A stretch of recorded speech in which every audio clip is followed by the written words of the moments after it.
നമസ്കാരം. ഇന്ന് പരിചയപ്പെടുത്തുന്ന ഇന്ത്യൻ പ്രസിഡന്റുമാരിൽ ഗ്യാനി സെയിൽ സിംഗ് എന്ന ഭാരതത്തിൻ്റെ പ്രസിഡന്റിനെയാണ് നിങ്ങൾക്ക് പരിചയപ്പെടുത്തുന്നത്. പഞ്ചാബിലെ ഫരീദ് കോട്ട് രാജാവിനെ ധിക്കരിച്ച് ഒരു സിഖുകാരൻ രാഷ്ട്രീയത്തിലിറങ്ങി. ജർണയിൽ സിംഗ് എന്നായിരുന്നു അദ്ദേഹത്തിൻ്റെ പേര്. വെറും 22 വയസ്സുണ്ടായിരുന്ന ആ സർദാർജി വൈകാതെ അറസ്റ്റിലായി. 5 വർഷത്തെ കഠിന തടവ്. ഇക്കാലത്ത് സിംഗിൻ്റെ പേര് ചോദിച്ച ജയിൽ വാർഡനോട് അദ്ദേഹം പറഞ്ഞു, ജയിൽ സിംഗ്. 1943 ജയിലിൽ നിന്ന് പുറത്തിറങ്ങിയ ജർണയിൽ സിംഗ് പിന്നീട് അറിയപ്പെട്ടത് പുതിയൊരു പേരിലാണ്, സെയിൽ സിംഗ്. ജയിലിന് ഇത്തിരി വ്യത്യാസം വരുത്തിയിട്ടുണ്ടാക്കിയ പേര്. അടുപ്പമുള്ളവർ അദ്ദേഹത്തെ ഗ്യാനിജി എന്ന് വിളിച്ചു. ഗ്യാനി എന്നാൽ അറിവുള്ളവൻ എന്നർത്ഥം. 1916 മെയ് 5 ഫരീദ് കോട്ടിലാണ് സെയിൽ സിംഗിൻ്റെ ജനനം. ഭായി കിഷൻ സിംഗ് ആണ് അച്ഛൻ.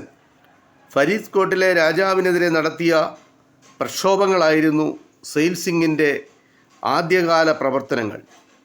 1937 ഫരീദ് കോട്ട് അകാലിദളിൻ്റെ പ്രവർത്തനങ്ങൾക്ക് തുടക്കമിട്ടത് സെയിൽ സിംഗ് ആണ്. തൊട്ടടുത്ത വർഷം അദ്ദേഹം ജയിലിലായി.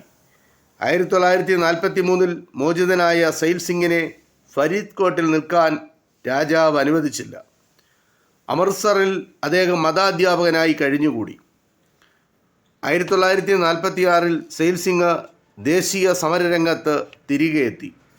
സ്വാതന്ത്ര്യം കിട്ടിയ ശേഷം മന്ത്രിയായും രാജ്യസഭാംഗമായും അദ്ദേഹം സേവനമനുഷ്ഠിച്ചു.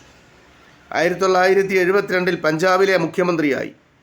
ലോകസഭയിലേക്ക് 1980 തിരഞ്ഞെടുക്കപ്പെട്ട സിംഗ് ശ്രീമതി ഇന്ദിരാഗാന്ധിയുടെ മന്ത്രിസഭയിൽ ആഭ്യന്തരമന്ത്രിയായി.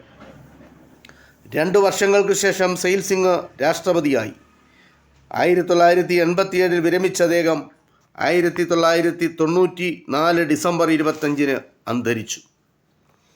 സിഖ് മതത്തിൽ അഗാധ പാണ്ഡിത്യമുണ്ടായിരുന്ന വ്യക്തിത്വമാണ് സെയിൽ സിംഗിനുള്ളത്. വേദങ്ങൾ, ഉപനിഷത്തുകൾ, ഭഗവത്ഗീത, ഖുറാൻ, ബൈബിൾ തുടങ്ങിയവയിലൊക്കെ അദ്ദേഹം ആഴത്തിൽ അറിവ് നേടി. ജനങ്ങൾ അദ്ദേഹത്തെ ഗ്യാൻജി, അതായത് ജ്ഞാനി എന്ന് വിളിച്ചു. അങ്ങനെ അദ്ദേഹം ഗ്യാനി സെയിൽ സിംഗ് ആയി. ഡോക്ടർ രാധാകൃഷ്ണൻ ശേഷം ജനങ്ങൾക്ക് പ്രസിഡന്റിനെ സന്ദർശിക്കാൻ സ്ഥിരം സംവിധാനമൊരുക്കിയത് ഗ്യാനി സെയിൽ സിംഗ് ആയിരുന്നു. എല്ലാ ദിവസവും വൈകുന്നേരം 6 മണിക്ക് നടക്കുന്ന ഇന്ത്യൻ പ്രസിഡന്റിൻ്റെ ദർബാറായിരുന്നു ആ പരിപാടി. 1932 ഫരീദ് കോട്ടിൽ ആര്യസമാജത്തിൻ്റെ ഒരു സമ്മേളനം നടക്കുന്നു. എൻ്റെ മതത്തെ ഞാൻ ഇഷ്ടപ്പെടുന്നത് എന്തുകൊണ്ട് എന്ന വിഷയത്തെക്കുറിച്ച് എല്ലാ മതത്തിലുള്ളവർ പ്രസംഗിക്കുകയാണ്. സിഖ് മതത്തെക്കുറിച്ച് സംസാരിക്കാൻ ആളില്ല.